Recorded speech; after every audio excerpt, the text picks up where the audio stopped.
Assalamualaikum warahmatullahi wabarakatuh. Shalom Om Swastiastu, Namo Buddhaya, salam kebajikan, salam Pancasila. Perkenalkan, nama saya adalah Yosua Jalan Vero Solisa dengan NPM 4521210053. Di sini saya akan mempresentasikan tentang pembuatan game, yaitu 2D, untuk sebagai syarat kelulusan dari mata kuliah komputer grafik. Dan sebelumnya saya meminta maaf atas device yang kurang memadai. Jadi saya tidak bisa on cam karena device saya tidak cukup kuat ya untuk sambil on cam.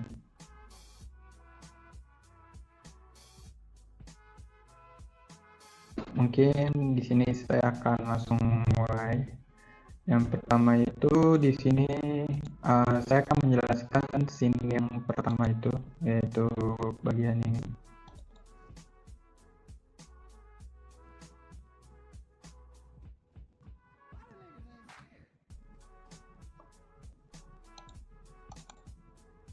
Oke, di bagian scene yang pertama ini kita memiliki beberapa objek. Yang pertama itu ada objek background. Jadi si backgroundnya ini dia bakal nempel di objek kamera. Nah, kameranya ini sebelum kita masuk ke bagian background dan juga yang lain-lain, di sini mungkin saya akan lebih menjelaskan ya, apa itu kamera. Jadi di kamera ini kita bisa atur size-nya, terus juga kita bisa atur yang lain-lain. Di sini juga kita bisa, yang paling terpenting itu kita bisa atur display. Jadi kita bisa set display 1 atau display 2 ataupun display 8. Nah, nanti setiap scene itu bisa kita membuat scene baru, itu dia udah otomatis ngedetect scene yang memiliki kamera display 1. Oleh karena itu, saya sangat menyarankan untuk menggunakan display 1 saja. Lalu untuk background, di sini backgroundnya saya menggunakan image dari ini. Dari image-nya itu saya masukkan ke dalam sprite sehingga bisa di render oleh sprite render. Terus untuk interaksinya ini ada parent interaction, terus ada type-nya itu ada start sama exit. Nah, di sini ada kata start, ini dia itu terdiri dari beberapa komponen. Yang pertama itu yang paling penting adalah mesh render. Mesh render ini untuk ngerender si text mesh pro ini. Nah, untuk text mesh pro ini ada 3 jenis, ada yang input dan juga ada yang cuma UI. Nah, yang saya pakai itu yang untuk text. Dan di sini juga ada direct transform ini untuk mengatur posisinya, baik itu posisi X, Y maupun Z. Terus ini juga kita bisa mengatur ukurannya, terus rotasinya juga berapa, rotation. Lalu untuk polygonnya ini polygon collider. Sebenarnya ada banyak macam sih jenis-jenis polygon collider. Ada box, ada triangle, dan juga ada circle, masih banyak. Nah, yang saya pakai ini adalah polygon. Ini menurut saya lebih enak aja sih dipakainya, lebih dinamis. Saya bisa atur-atur sesuai bentuknya. Terus collider, untuk fungsinya ini tuh kayak misalkan kerangka ya. Kalau yang saya analogiin sih ini kayak kerangka sebuah objek. Nah, biasanya ini tuh dikombinasikan dengan rigid body. Cuman karena di sini saya cuma mau pakai event buat ngeklik gini. Itu saya saya tambahin rigid body. Terus di sini ada interaction text, ini adalah scriptnya. Oke, di sini di bagian scriptnya ini kita menggunakan library, ada 3 library. Yang pertama sudah pasti kita menggunakan Unity Engine. Nah, di sini ada scene management. Library ini tuh berfungsi untuk memanage scene yang kita miliki. Kayak contohnya itu kita mau ke level A, atau level A mau pindah ke level B, atau level B mau loncat ke level D. Nah, ini kita tuh menggunakan library scene management. Terus TMP TM Pro ini untuk teks, mungkin TM ini teks Mesh Pro apa. Saya masih belum tahu sih kelanjutannya, kepanjangan dari TM Pro, tapi mungkin menurut saya ini adalah teks Mesh Pro. Dan di sini tuh fungsinya itu untuk mengatur visualnya si teks Mesh Pro-nya itu sendiri. Seperti contohnya itu di sini saya gunakan untuk mengatur color-nya. Jadi ketika si mouse-nya itu masuk ke dalam collider-nya si teks, itu color-nya itu bakal berwarna kuning. Nah, ketika exit itu dia akan berubah warna menjadi white, menjadi putih. Lalu di sini ada variabel scene controller, terus ini juga text mesh pro yang tadi. Terus ini udah saya jelaskan. Terus di bagian sini game object name. Jadi ini adalah sebuah algoritma yang saya bikin dan di sini berfungsi untuk mengecek apakah yang diklik itu adalah objek yang memiliki nama start atau tidak. Nah, di sini ada dua kali pengecekan, ada dua pengecekan. Kalau misalkan tidak, dia ngecek lagi apakah objek name-nya itu bernama exit atau tidak. Nah, objek name-nya itu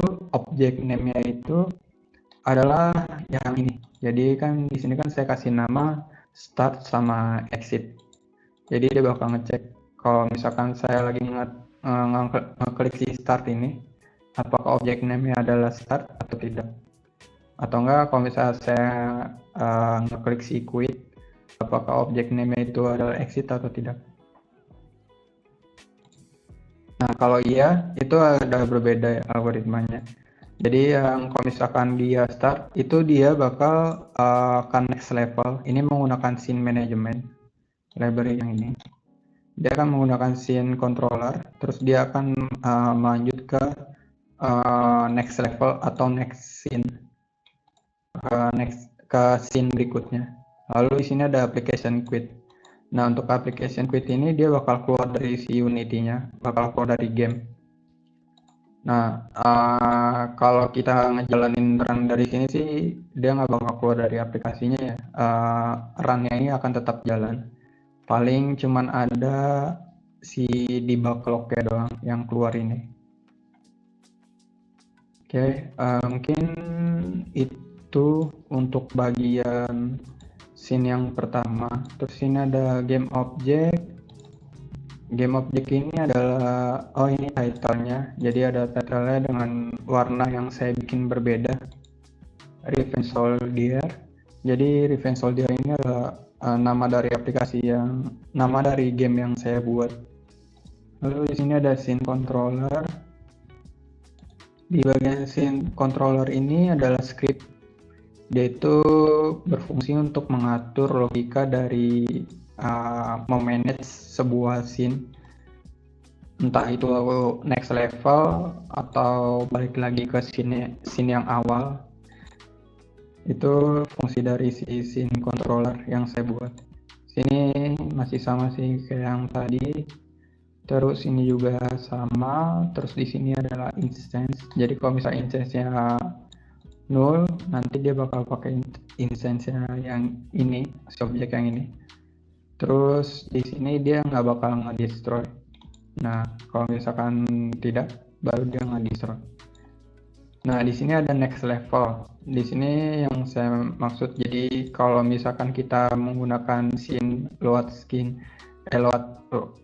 scene asinkronus, terus di sini adalah sampai build index ini dia tuh bakal nge-load scene yang sedang berjalan sekarang. Nah, karena kita mau next level, berarti kita tambah 1. Jadi misalkan scene yang sekarang ini tuh scene level 1. Kita mau pindah nih ke scene level 2. Berarti pindah harusnya itu ditambah 1. Supaya nanti dia pindah ke scene level 2. Lalu selanjutnya ini ada load scene. Ini kalau misalkan kita mau pakai nama, jadi selain pakai index kita juga bisa pakai nama. Nah, ini contohnya. Jadi misalnya kita mau pindah, nanti kita panggil function ini dengan parameternya itu string name-nya apa. Misalkan string name-nya itu adalah scene dark forest. Nanti dia bakal nyari ada nggak scene yang namanya dark forest. Nah kalau yang di sini kan nggak ada nih. Nah, nama scene-nya itu yang ini. Jadi kalau di sini saya pakainya scene 2, saya nggak pakai by name sih. Di sini saya pakainya by index. Jadi nama-namanya ini nggak terlalu saya perhatikan. Cuman kalau misalkan saya mau set ke menggunakan by nama, mungkin nama-nama ini akan saya perhatikan, mulai dari huruf besar, huruf kecil, dan semuanya. Lalu pembahasan selanjutnya itu on mouse enter. Jadi ketika mouse-nya datang atau berada di lokasi tersebut yang sudah ditentukan. Nah di sini ada text mesh pro. Ini dia bakal berubah jadi warna kuning. Ini udah dibahas sih. Yang ini juga udah dibahas. On mouse down ini start sama sih kayak yang tadi ya, udah dibahas. Untuk scene controller udah. Terus mungkin untuk scene-nya itu udah cukup segini aja. Saya akan melanjutkan ke scene selanjutnya, yaitu scene yang level 1, yaitu yang ini. Oke, untuk scene level 1-nya ini lebih banyak objek ya. Jadi untuk objek yang pertama itu ada main kamera. Jadi main kamera ini saya tempelin sama background. Terus juga ada jungle, ada gunung, dan juga ada kayak gunung juga tapi yang kecil-kecil. Terus di sini juga ada awan 1 sampai awan 5, ada 4 awan. Nah, di bagian sini itu cara saya mengaturnya itu ini saya tempelin ke kamera. Jadi setiap kamera berjalan, maka si objek-objek ini juga bakal berjalan. Terus di bagian ini itu saya mengatur order layer agar order layernya itu bisa lebih misalkan saya pengen si gunungnya lebih di depan, berarti nanti saya atur si Z-nya ini. Begitu juga background yang ini, misalkan saya mau lebih di depan, berarti Z ini lebih tinggi daripada yang ini ya, background yang satunya lagi. Terus kalau clouds itu juga sama kayak yang tadi. Terus yang di kamera ini saya set ke display 1. Di sini ada audio listener, terus di sini juga ada kamera script. Ini salah satu hal terpenting juga untuk kamera. Jadi di sini cuma pakai library Unity Engine. Ini udah pasti dipakai Unity Engine deh. Kebanyakan di project saya soalnya selalu menggunakan ini. Lalu di sini ada public transform player. Jadi dia bakal mengambil referensi ke si player. Terus di sini ada vektor 3 offset. Dia akan mengambil offset dari posisi kamera dari player. Nah, di sini jika playernya tidak ada, maka maksud saya di sini jika playernya ini tidak sama dengan 0, artinya posisi referensi si playernya ini ada, maka posisi Z kamera saat ini itu akan diambil dulu. Terus posisi kameranya ini yang diatur itu hanya di sumbu X dan juga sumbu Y, sehingga posisi Z-nya si kamera ini tidak akan berubah-ubah. Algoritma ini tuh dibuat untuk mengikuti playernya. Jadi sebenarnya ada dua cara yang pernah saya lakukan dalam membuat fitur agar kameranya ini mengikuti player. Yang pertama itu kalau misalkan menggunakan key binding. Jadi waktu awal-awal itu saya menggunakan key binding, misalkan kalau misal pencet A, nanti kameranya bergerak ke kiri. Terus kalau misal pencet D, itu kameranya bergerak ke kanan. Cuman setelah saya pikir lagi, itu bukan sesuatu best practice dalam pembuatan kamera ini. Jadi karena kenapa? Karena ada saatnya ketika si playernya ini itu sedang stuck di suatu posisi. Misalkan playernya ini lagi nabrak tembok.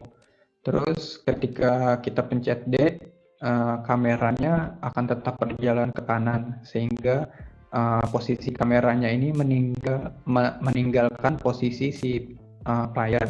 Jadi nggak sinkron. Oleh karena itu saya rombak lagi algoritmanya. Jadi saya gunakan berdasarkan posisi dari si player aja. Jadi kalau misalkan playernya lagi diam, berarti kameranya juga ikutan diam. Ini untuk script si kamera. Terus untuk selanjutnya itu ada script buat enemy. Jadi di sini ada 9 musuh dengan 1 boss. Nah, untuk enemy itu di sini ada animator, terus juga di sini ada regibody. Mungkin saya akan jelaskan dari atas dulu. Transform ini buat atur posisi dan lain-lain. Animator ini buat animasi. Contoh penggunaan animasinya itu seperti ini. Nah, di sini ada banyak animasi, ada idle, ada attack, casting, ada victory, ada jalan. Nah, yang paling penting itu adalah parameter, penggunaan parameter. Nah, ini adalah penggunaan parameter. Nah, contohnya itu kayak misalkan ini. Misalkan si playernya ini lagi di animasi attack. Nah, animasi attack ini mau berpindah ke animasi die. Ini ada pengecekan condition. Kalau misalkan kondisinya parameternya die itu adalah true, berarti dia pindah ke bagian sini. Nah, ini yang 2 arah yang lebih jelas. Jadi misalkan attack ke heart. Jadi kalau misal heartnya itu adalah true dan idle-nya itu adalah false, maka dia akan ke animasi si heart ini. Animasi heart ini akan berjalan. Tapi kalau misalkan si heart ini mau pindah ke attack, itu dengan kondisi si idle-nya ini di set jadi true. Itu untuk seputar animasi. Begitu juga dengan yang lainnya. Terus saya balik lagi ke bagian animator, udah ke bagian rigibody 2D. Karena di sini adalah game 2D, jadi yang saya gunakan adalah rigibody 2D. Di sini ada dinamik, ada statik, ada kinematik. Dan kalau statik itu nanti si collidernya ini bersifat statik. Misalkan kita taruh di sini, ada collidernya itu di atas. Nah, dia nggak akan jatuh ke bawah karena dia sifatnya itu statik. Dan di bagian sini kita bisa atur juga seberapa berat gravitasinya. Terus di sini saya bikin dia untuk rotasi Z-nya ini menjadi freeze. Kenapa? Karena ketika player nabrak si collidernya ini, itu nanti si musuhnya ini nggak miring atau posisi Z-nya itu nggak berubah. Jadi yang berubah itu cuma posisi X sama Y. Terus di sini saya menggunakan box collider. Di sini nggak saya set is trigger. Ini mungkin nanti akan saya bahas ke bagian yang menggunakan is trigger ini. Lalu selanjutnya itu ada sprite render. Jadi yang dimaksud sprite ini tuh kayak contohnya kayak badan, kayak pakaian, atau enggak kayak kepala, atau enggak senjata. Contohnya sih seperti ini. Nah, ini ada banyak sprite. Contohnya ini kayak sprite itu kayak gabungan dari, contohnya itu kayak gabungan dari anggota tubuh. Contohnya ada kepala, nanti di bawah lagi ada badannya. Nah, ini adalah sprite. Jadi itu dikumpulin satu persatu sehingga membentuk satu objek. Nah, ini contohnya saya gunakan body. Ini sprite-nya itu adalah body yang ada di sini. Terus untuk kepalanya itu juga sama. Saya ambil yang kepala yang ini. Dan seterusnya. Baik itu tangan belakang, tangan depan, kaki belakang. Itu menggunakan sprite yang berbeda. Terus untuk tangan depannya itu dia ada weapon. Dan menggunakan sprite-nya itu memilih untuk weapon-nya. Oke, ke pembahasan selanjutnya lagi, yaitu tentang box collider udah dibahas, sprite render udah, enemy health. Nah ini script dari si musuhnya. Ini coba edit script. Oke, di bagian enemy health-nya ini ada header health setting. Header health setting itu berfungsi untuk memberikan judul di bagian sini, health setting. Ini juga sama movement setting, jadi ini adalah headernya. Dua ini. Terus balik lagi ke codingan, di bagian sini ada is boss, terus ada last boss. Kedua ini tuh saya tambahkan untuk ngecek, untuk membantu algoritmanya yang saya buat dalam memanage si scene management. Jadi kalau misalkan bosnya itu bos biasa, dia bakal next level. Tapi kalau misalnya last boss, dia bakal ngulang ke scene yang paling awal. Untuk lebih lanjutnya akan saya jelaskan nanti. Sini ada max health. Jadi secara default itu saya kasih 100, saya define dia menjadi 100. Terus current health-nya ini juga saya kasih 100. Jadi kalau misalkan saya nggak isi di bagian health-nya ini, itu tetap darahnya itu bakal tetap 100 walaupun saya nggak isi. Misalkan si max health nih, si max health-nya ini nggak saya isi. Nah di bagian sini sudah saya kasih 100. Terus current health-nya ini tetap saya kasih 100 karena nyawanya akan tetap 100. Darahnya itu total presentasi darahnya itu tetap 100. Transform player ini untuk referensi ke objek pemain untuk mengambil transformnya, baik itu rotasi, posisi, dan lainnya. Terus ini ada detection range attack, ini untuk mendeteksi range si musuh. Jadi kalau misalkan si musuhnya itu range-nya 2 cm antara musuh dengan player, maka dia akan menjalankan animasi attack. Nah, ini untuk deteksi range-nya secara luar. Jadi urutannya itu dia bakal ngedeteksi detection range-nya dulu. Kalau ada nanti bakal dikejar si player-nya.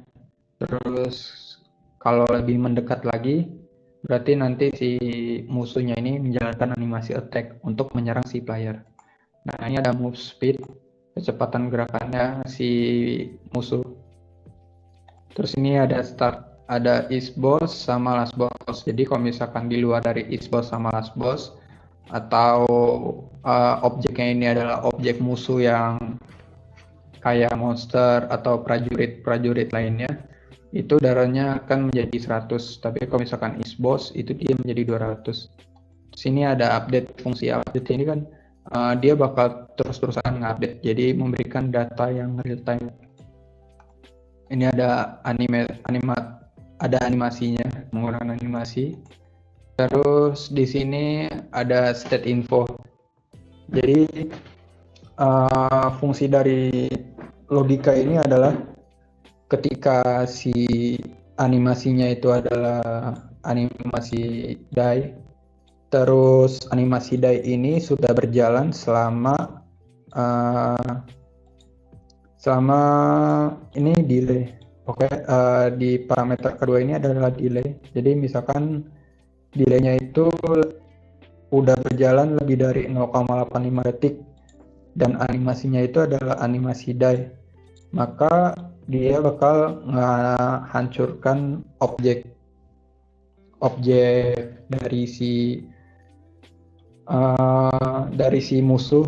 Karena ini adalah objeknya si musuh, ini script untuk si musuh. Jadi baik itu monster ataupun prajurit itu bakal hancur objeknya.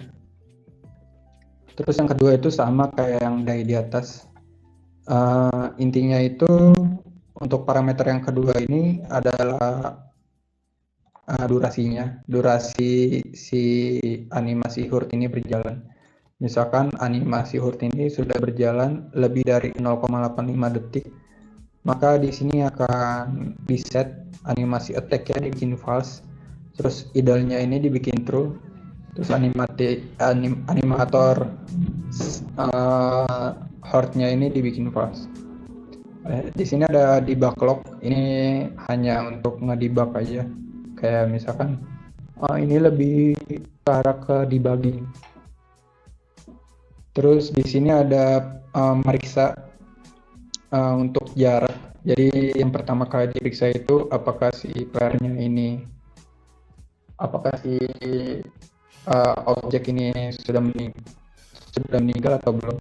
Ini kan karena saya kasih tanda seru, jadi ini memberikan hasil yang false. Apakah si is dying ini adalah false dan si player ini adalah tidak sama dengan null atau playernya itu ada, maka dia bakal menjalankan function untuk mengecek jarak dengan parameter posisi si musuh sama posisi si player. Ini akan mengembalikan jaraknya. Jadi misalkan posisi saya ada di A, terus posisi musuh ada di B. Nah, itu akan dihitung dengan bawaan. Ini ada function bawaan dari vector tree.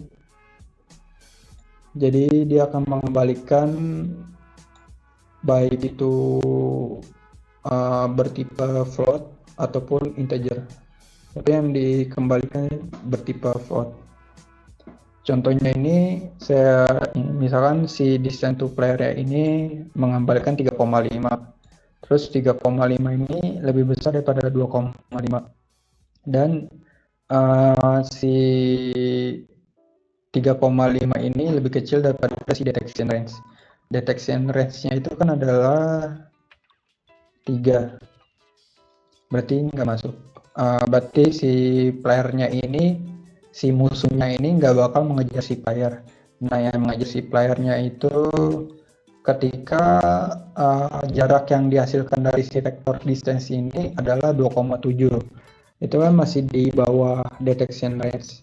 Nah, maka karena itu masih di bawah detection range, artinya ini adalah true dan juga ini juga true. Maka si musuh ini bakal bergerak ke posisi si player. Lalu selanjutnya ada pengecekan lagi. Terus apabila distance to player-nya adalah 2.7, maka animasi yang dijalankan adalah animasi attack. Jadi urutan dari logika ini adalah dia si musuhnya ini akan melakukan pengejaran dulu ke player. Lalu ketika jaraknya sudah semakin dekat, maka si musuhnya ini akan menjalankan animasi attack untuk memberikan damage kepada player.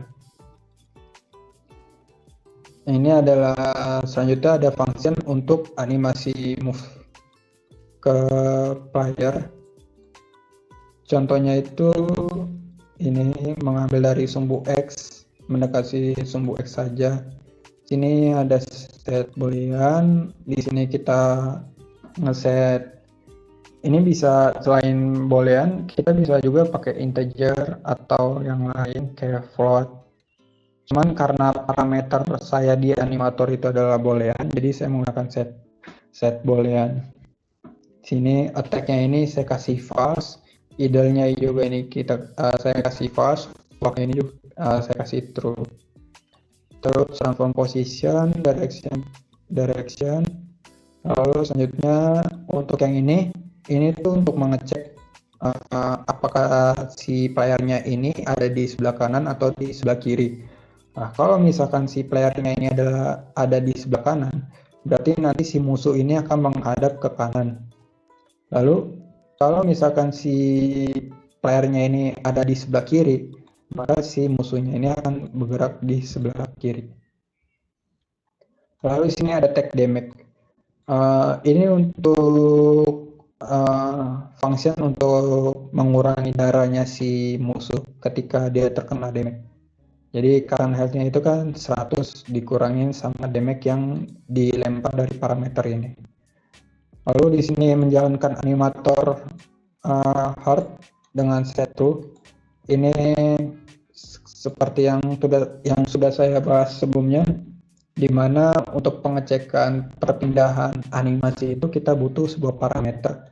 Contohnya kalau misalnya parameternya true, baru dia bisa pindah ke animasi heart.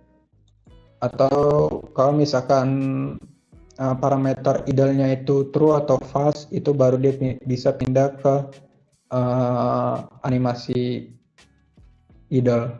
Itu tergantung dari algoritma yang tadi, yang di bagian sini. Contohnya kayak ideal sama dengan true, atau hard sama dengan true, ideal sama dengan false. Untuk maaf tadi saya kelupaan untuk membahas di bagian hash exit time.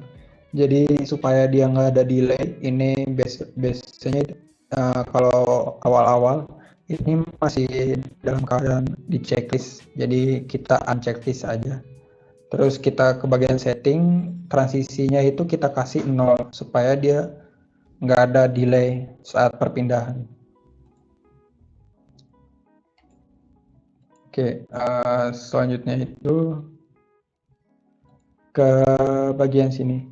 Jadi ketika si current health-nya ini lebih kecil atau sama dengan 0, itu si is die-nya ini diubah jadi true.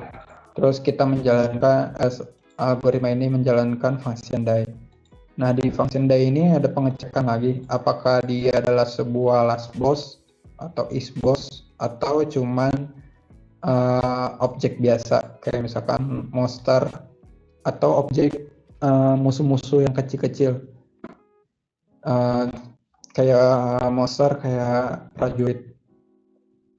Ini agak sedikit berbeda. Kalau misalkan last boss itu ini saya atur dengan si destroy-nya ini dia bakal ngancurin si last boss, yaitu objek si last boss. Terus si manajernya ini akan di reset ke awal sehingga pemain bisa memainkan lagi tanpa harus keluar aplikasi. Lalu selanjutnya itu is boss. Kalau misalkan dia adalah sebuah boss, jadi setiap level itu ada boss. Untuk melanjutkan ke level berikutnya itu saya harus mengalahkan si bossnya ini. Nah, ketika mengalahkan si boss itu tentu saja objek akan dihancurkan. Lalu scene controller ini akan next ke scene berikutnya. Dan untuk yang prajurit-prajurit kecil atau musuh-musuh yang kecil itu dia tidak ada scene controller. Ini hanya menghapus objeknya saja. Contohnya ini menjalankan animasi die, itu animasi die di atas di bagian sini. Animasi die-nya berjalan lebih dari 0,85, maka si destroy objek ini berjalan. Maka objek dari si monster atau prajurit-prajurit kecilnya itu bakal menghilang. Lalu di sini ada logika untuk kill, cuman di sini nggak saya gunakan. Oke, selanjutnya itu untuk script dari si enemy sudah paling ini untuk sprite, terus enemy boss. Untuk bossnya masih sama. Ini ada animator. Jadi animator karena di scriptnya itu kan saya membutuhkan animator. Jadi untuk membuat referensinya tinggal tarik aja si animator ini ke script sini, animator supaya terpasang. Lalu di sini checklist karena dia adalah is boss. Kalau misalkan tidak di checklist, dia bukan is boss atau terdeteksi sebagai musuh-musuh kecil. Lalu ini adalah movement setting, jadi dia bakal ngikutin playernya di mana. Lalu selanjutnya itu karena ini masih tahap awal, jadi saya kasih yang mudah. Jadi si boss yang untuk level ini itu tidak mengikuti playernya. Ini untuk jarak, menentukan jaraknya, move speednya. Ini bisa saya atur juga dari luar, dan bisa saya atur juga sih dari dalam, dari code-nya. Contohnya. Selanjutnya di bagian scene controller ini kayaknya udah ya, ini udah dibahas. Audio ini untuk audio ada scriptnya juga, jadi ada jump force, ada move speed. Nah di sini untuk mengeluarkan audio saya harus mencantumkan audio listener dan juga audio source. Jadi audio source ini akan dipasangkan dengan background audio source. Lalu untuk sound yang mau kita pakai itu tinggal drag and drop aja musik yang ada di file project. Contoh di sini ada action 1 loop, ini untuk background sound. Jadi di sini sebenarnya saya bikin 4, ini biar lebih jelas itu ada di edit script. Ini saya bikin 4 audio source dan juga ada audio clip, 4 audio clip. Jadi setiap audio source itu memiliki 1 audio clip. Nah, yang untuk yang background itu audio clip background sound. Terus kalau misalnya efek audio source itu untuk yang move sound. Untuk jump itu jump, untuk attack itu attack. Nah, sini ada is moving sama is jump. Ini nanti bakal digunakan. Lalu yang terpenting itu adalah di bagian sini. Ini jika background audio source-nya itu 0, maka dia akan membuat objek. Jadi ini karena ini ada dua doang audio source-nya. Nah, karena saya sudah buat pengecekan sini. Jadi kalau misalkan dia 0, dia bakal nambahin game object audio source. Ini ada 4, terus ini untuk penggunaan audio source-nya. Jadi pilih klipnya yang mana, karena ini untuk background, jadi saya pasang yang background sound. Terus ini untuk looping. Untuk loopingnya ini kita bisa atur dari dalam code maupun di luar. Contoh kalau mau atur di luar, itu ada di bagian sini. Ini loopnya bisa dicentang. Tapi kalau misalkan mau dipasangin di bagian sini, ini bisa juga. Oke, terus ini ada volumenya berapa, terus ini play untuk menjalankannya. Ini sama, kalau misalkan efek audio source-nya tidak ada, maka dia akan membuat objek audio source. Lalu untuk update-nya ini, saya berdasarkan key binding. Contohnya itu key code-nya, kalau misalkan si player-nya ngetik, bukan ngetik, mencet tombol A di keyboard atau tombol D di keyboard, maka is moving dibikin true. Tapi kalau misalkan dia space, nah si is moving ini dibikin false, terus is jump ini dibikin true. Lalu ketika get mouse button down index 0, ini maksudnya klik kiri si mouse. Kalau misalnya mau klik kanan, berarti indeks ini tinggal dibikin 1. Attack audio source clipnya ini dibikin ke attack sound, lalu di play.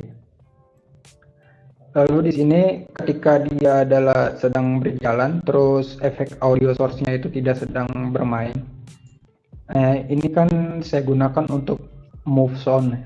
Jadi ketika dia sedang berjalan tapi audio source-nya itu tidak dimainkan atau tidak diputar, maka efek audio source clip-nya ini bakal diarahkan ke move sound, terus dibikin loop. Kenapa dibikin loop?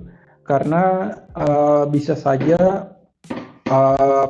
player menekan tombol D di keyboard itu lebih lama dari durasi si backsound-nya, si move sound-nya. Misalkan move sound-nya ini cuma 3 detik, nah si playernya itu nekan tombol D itu sampai 10 detik. Jadi lebih baik dibikin loop supaya sesuai sama seberapa lama si playernya ini menekan tombol tersebut, lalu di play. Dan sini ada pengecekan lagi, kalau misalkan ini nggak berhasil, dia bakal ngecek di bagian if yang kedua, itu dia sedang tidak bergerak dan audio efek audio source-nya ini sedang bermain. Maka audio source-nya ini bakal di stop. Intinya untuk else if yang bagian ini itu akan mengecek apakah si player ini lagi diam atau tidak. Jika dia sedang diam, maka audio source-nya itu di stop. Nah, di sini ada pengecekan lagi, tapi berbeda di bagian atas dan bawah ini. Ini adalah if yang kedua, tapi bukan nested if. Di sini ketika dia adalah is jump dan juga is moving. Ini karena ada tanda panah jadi false, berarti dia sedang tidak bergerak. Jadi untuk algoritma ini intinya itu dia bakal ngecek apakah si player ini sedang lompat tapi tidak bergerak atau tidak. Nah, jika si player ini sedang melompat dan tidak bergerak, maka si jam audio ini dijalankan di play. Ini untuk script dari si audio. Lalu selanjutnya danger zone. Oke, di bagian danger zone ini adalah sebuah collider box collider. Jadi saya menggunakan is trigger ini, terus juga ada rigid body dengan static, artinya dia nggak akan terpengaruh dengan gravitasi, dia akan tetap di situ. Oke, mohon maaf tadi ada crash. Jadi saya pikir tadi sampai si danger zone. Di sini ada rigid body static, artinya dia tidak akan berpengaruh dengan gravitasi. Lalu ada edit script di sini. Jadi karena kita menggunakan collider, terus juga saya mengaktifkan is trigger, jadi dia bisa mengambil si collider apa yang sedang bersentuhan dengan si collider si danger zone ini.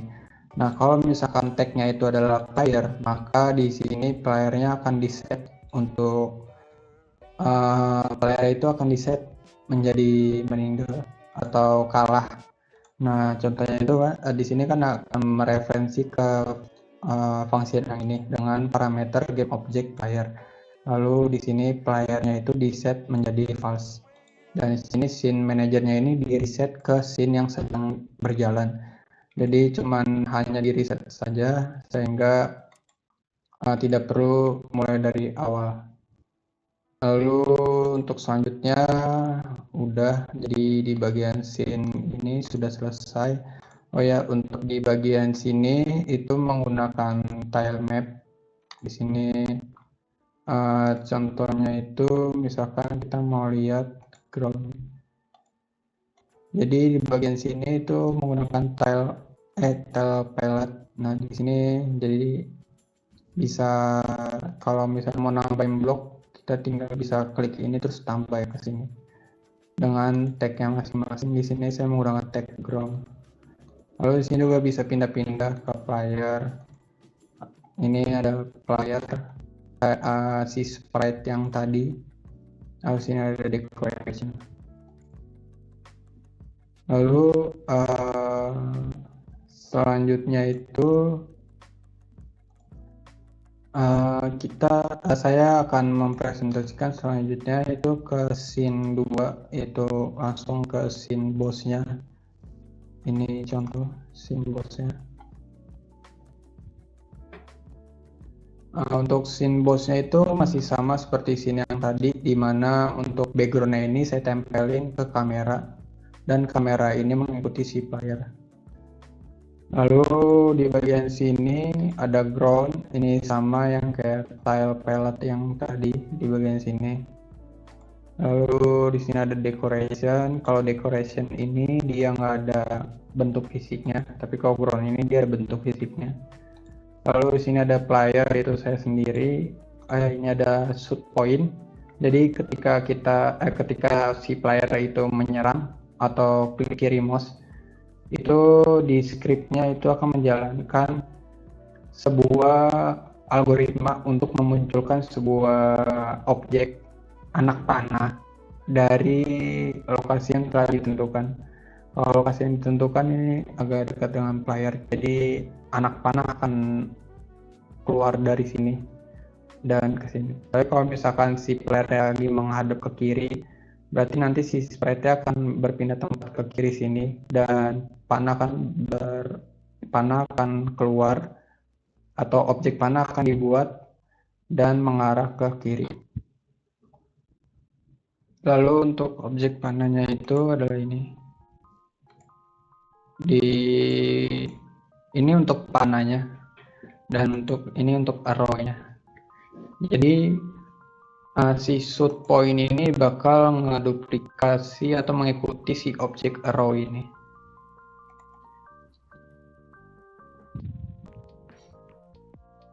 Lalu selanjutnya itu ada enemy-nya masih sama, ada stay, ada move. Move ini untuk bossnya. Terus danger zone-nya juga masih sama, masih seperti yang sebelumnya. Untuk audio juga sama. Paling yang membedakan audio antara scene 1 dengan scene 2 itu adalah di background-nya. Di background scene 2 ini saya menggunakan Action 3 dengan looping. Jadi ketika backsound-nya udah habis, itu backsound-nya bakal diputar lagi. Lalu untuk selanjutnya di sini masih sama seperti yang sebelumnya. Ada transform, animator, dan lain-lain. Ini untuk animasi monster yang stay-nya. Ini untuk kakinya. Ini sprite kaki yang lainnya. Ini ada weapon, jadi weapon ini untuk di stage ini untuk weaponnya ini saya gunakan sebagai senjata sekaligus untuk sebagai perisai. Jadi ketika si objek panah ini ketemu si collider si ini weaponnya musuh yang ini, maka si objek panah itu tidak akan memiliki pengaruh apapun, atau objek panah itu akan hilang. Tapi kalau misalkan dia terkena anak panahnya itu mengenai objek yang ini, yang kotak panjangnya, persegi panjang ke atas ini, maka baru si objek si musuhnya ini harus akan terkena damage. Nah, ini saya buat kayak gini karena agar si pengguna atau pemain game ini tuh memikirkan strategi gimana cara melawan ini. Jadi untuk kelemahan dari monster ini adalah cukup mudah, tinggal jongkok aja sehingga panahnya ini bisa ngehit yang di bagian bawah atau ngehit kaki-kakinya, atau bisa juga si playernya ini lompat sekaligus nembak ke arah kepala. Tapi ini agak susah karena si weapon ini akan terus bergerak, jadi dia akan melindungi kepala dan juga bagian sini. Tapi kalau misalkan si playernya nyerang cuman berdiri lalu menembak panah, ini nggak bakal bisa karena dia akan terhalang yang satu dengan ini dan yang satu di bagian sini. Oke, selanjutnya itu di bagian sini. Ini adalah last boss ya, jadi kita langsung ke last boss. Di bagian last bossnya ini di checklist di bagian sini. Jadi untuk kelas boss ini kan berbeda ya, sesuai dengan script yang sebelumnya, di mana ketika kelas boss ini dikalahkan maka dia akan reset lagi ke scene yang awal. Jadi player bisa memainkan gamenya lagi. Ini untuk audio, untuk danger zone-nya juga masih sama. Ini audio, oh ya, untuk tag-nya itu yang saya masuk tag-nya itu adalah bagian sini. Jadi kita bisa atur, jadi saya bisa atur tag-tagnya apa aja. Ini berguna untuk collider yang tadi. Terus udah sih, itu aja mungkin untuk pembahasan projectnya. Dan untuk selanjutnya saya akan mempresentasikan uji coba fitur-fitur apa saja yang dimiliki oleh game ini. Ini saya pause dulu.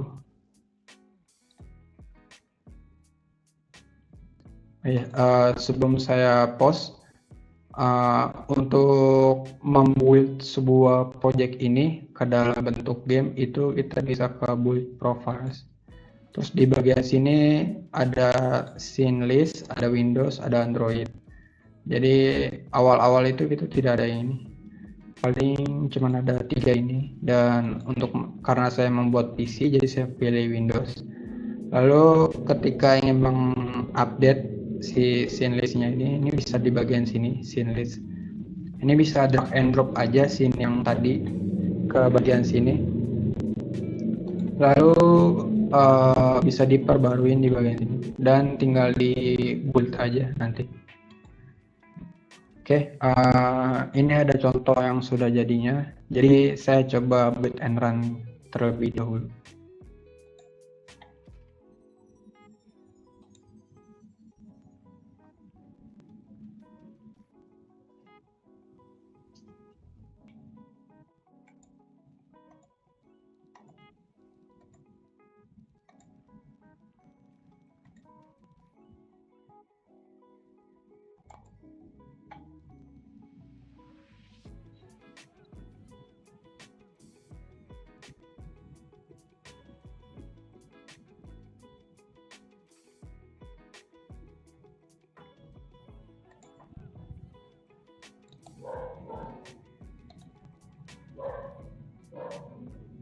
Ini udah jalan. Ini adalah tampilannya si Defense Soldier.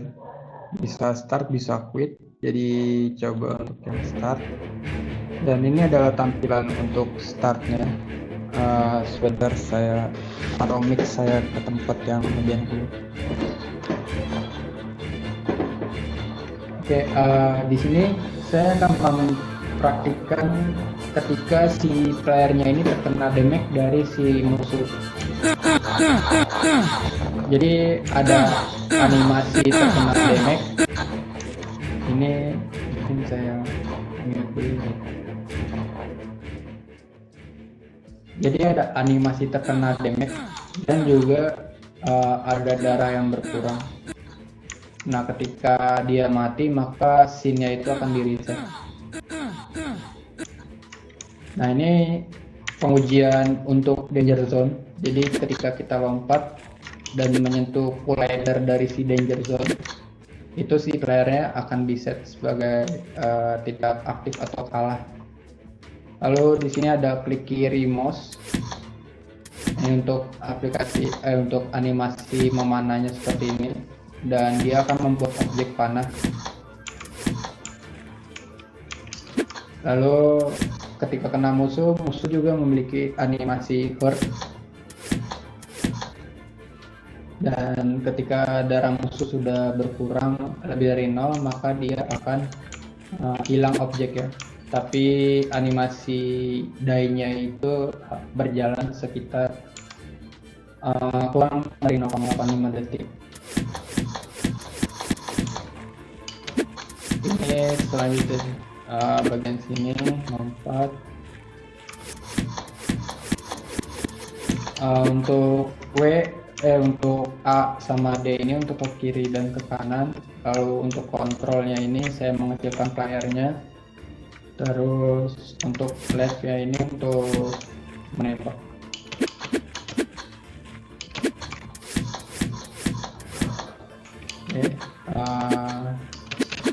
ini saya lanjut dulu.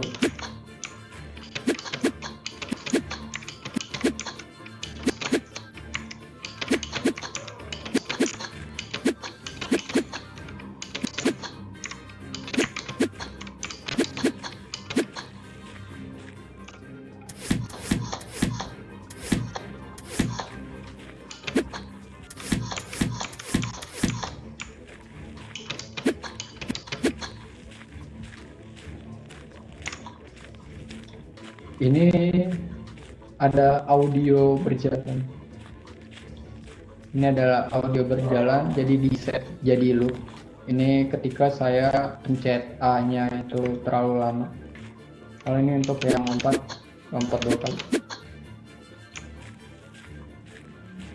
Ini untuk audio saya melempar panah.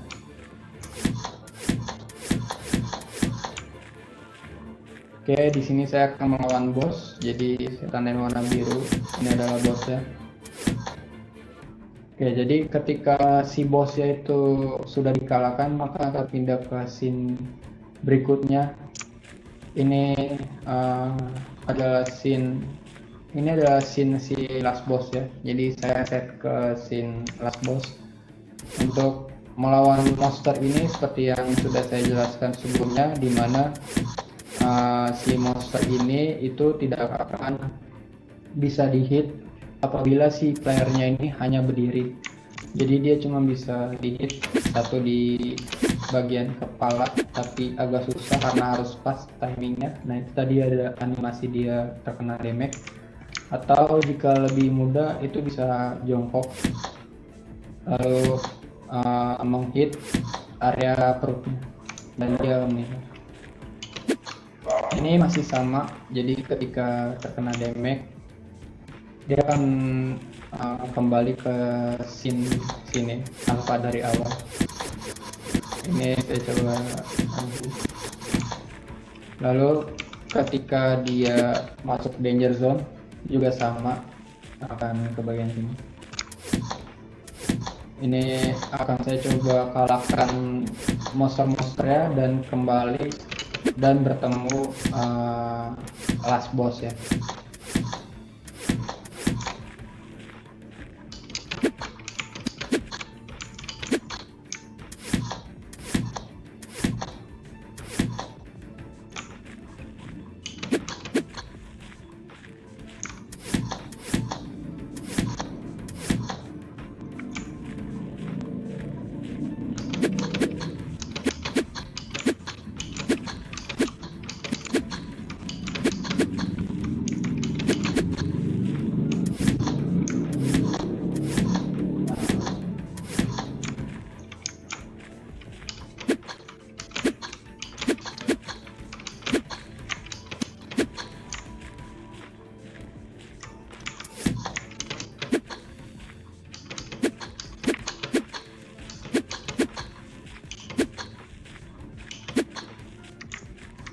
Oke, ini udah mau ke last bossnya.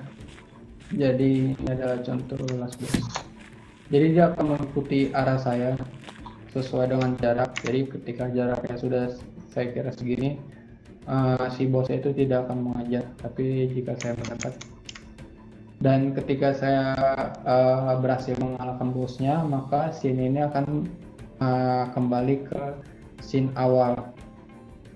Jadi untuk damage bosnya ini agak sakit, jadi akan saya langsung membuat bos ini kalah agar tidak kembali ulang.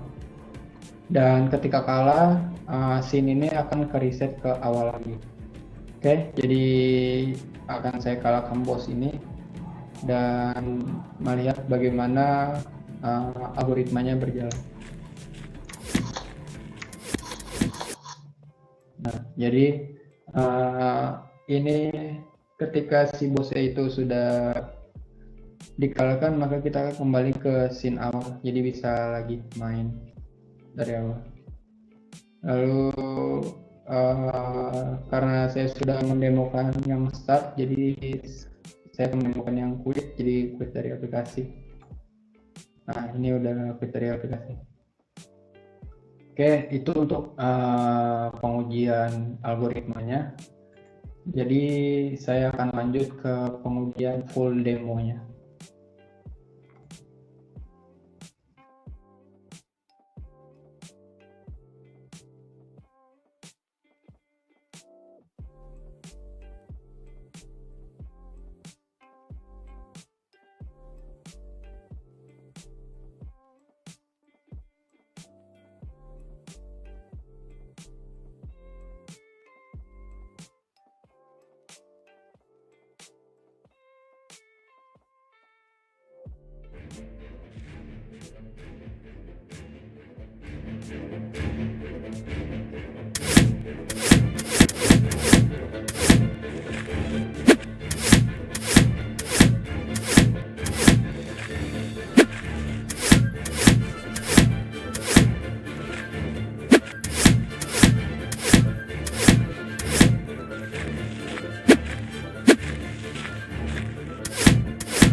Oke, mungkin sekian dari presentasi saya. Mohon maaf apabila ada yang kurang dan salah kata. Saya ucapkan sekali lagi mohon maaf. Dan saya ucapkan terima kasih untuk waktunya atas melihat proyek UAS saya. Jadi sekali lagi saya ucapkan mohon maaf apabila ada ilmu yang kurang tepat ataupun kata-kata yang tidak tepat ataupun kurangnya dari video ini. Saya memohon maaf dan terima kasih. Saya Yosua Jalan Verosolisa pamit undur diri.